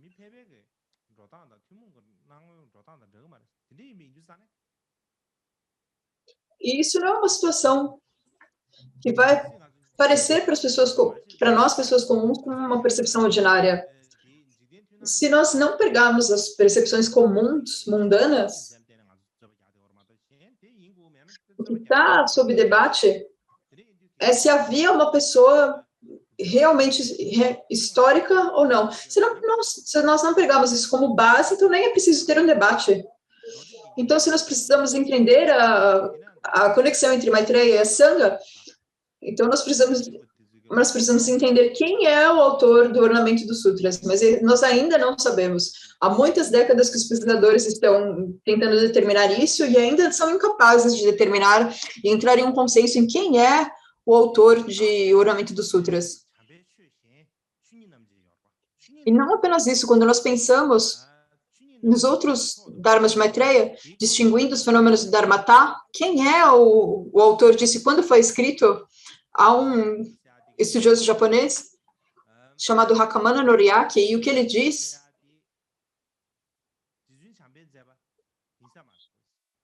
distinguindo os fenômenos de Dharmata, provavelmente não foi escrito por Maitreya, provavelmente foi compilado por discípulos posteriores. Então, essa é a opinião dele.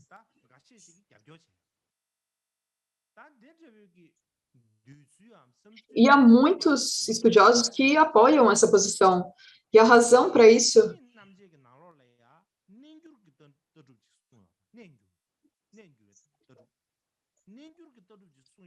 é que, distinguindo o fenômeno e Dharmata, prova a visão da transformação. E esse termo, a visão da transformação, não aparece em nenhum outro Dharma de Maitreya. Então, aparece a razão que deve ter sido posterior. Mas nós não precisamos falar sobre esse tema muito extensivamente. Mas, em todo caso, muitos estudiosos fizeram extensas pesquisas e escreveram muitos artigos. E agora, muitos estudiosos, eles sustentam que essa obra, Distinguindo os Fenômenos de Dharmata, foi uma obra que surgiu depois, surgiu posteriormente. E, basicamente, eles não aceitam que foi escrito por Maitreya. Então, resumindo, a última coisa que nós iremos falar hoje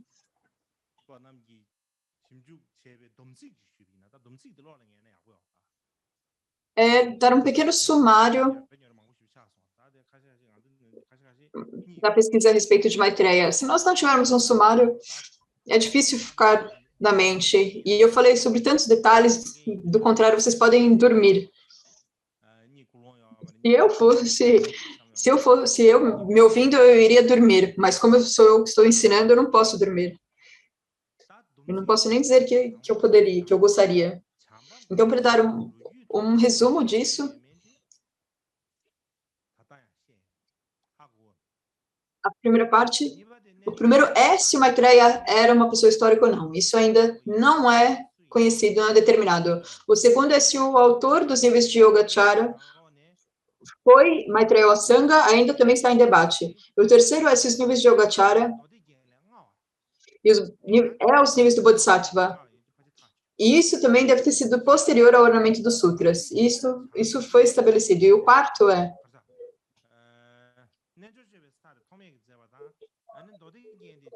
se os níveis de Yogacara foi escrito por Asanga e o ornamento dos sutras foi escrito por Maitreya, então como isso teria acontecido? Porque a ordem temporal está confusa. E o quinto é muitos acadêmicos modernos, eu estou falando muitos, mas eu não tenho certeza de quantos são. Nesse momento, eu acho que eu preciso mudar isso.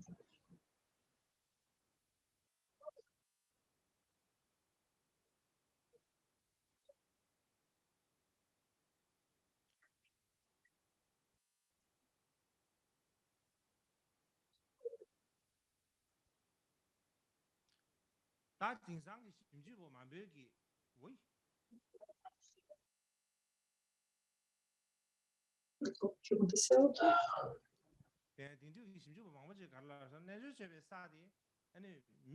Então, que muitos acadêmicos contemporâneos dizem que os níveis de Yogacara não foi escrito por um único autor. Muitos dizem que foi escrito por diversos autores em colaboração. E o sexto diz é o debate a respeito do autor do ornamento dos sutras.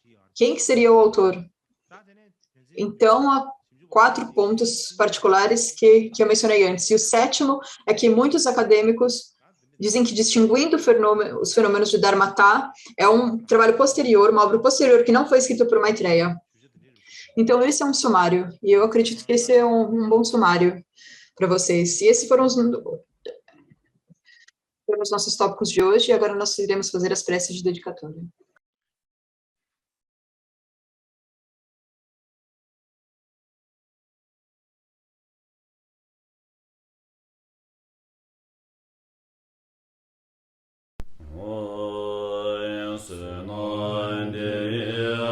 Namje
做